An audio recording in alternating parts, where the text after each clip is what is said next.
دوسری جانب عالمی یوم منشیات کے موقع پر انسٹیٹیوٹ آف پروفیشنل سائیکالوجی بحریہ یونیورسٹی کراچی کیمپس نے سندھ مینٹل ہیلتھ اتھارٹی کے اشتراک سے سیمینار بعنوان زنجیروں کو توڑنا بچاؤ اور بحالی کی راہیں کا انعقاد کیا۔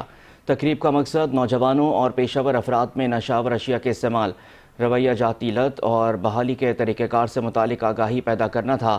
مقررین میں ڈاؤ یونیورسٹی آف ہیلتھ سائنسز، جامعہ کراچی، انسداد منشیات فورس اور انسٹیٹیوٹ آف پروفیشنل سائیکالوجی سے تعلق رکھنے والے ماہرین شامل تھے، جنہوں نے افیم کی لت، مصنوعی محرکات کے استعمال، ڈیجیٹل نشے، ثقافتی نشہ آور رویوں اور نوجوانوں میں ویپنگ کے بڑھتے ہوئے رجحان پر جامع روشنی ڈالی۔ پروگرام کے اختتام پر انسٹیٹیوٹ آف پروفیشنل سائیکالوجی کے ماہر نفسیات کی جانب سے لت کے علاج میں کاؤنسلنگ اور سائیکو تھراپی پر ایک مفید نشست ہوئی۔ شرکا میں انسٹیٹیوٹ آف پروفیشنل سائیکالوجی اور بحریہ یونیورسٹی کے دیگر شعبہ جات کے اساتذہ اور طلباء بھی شامل تھے۔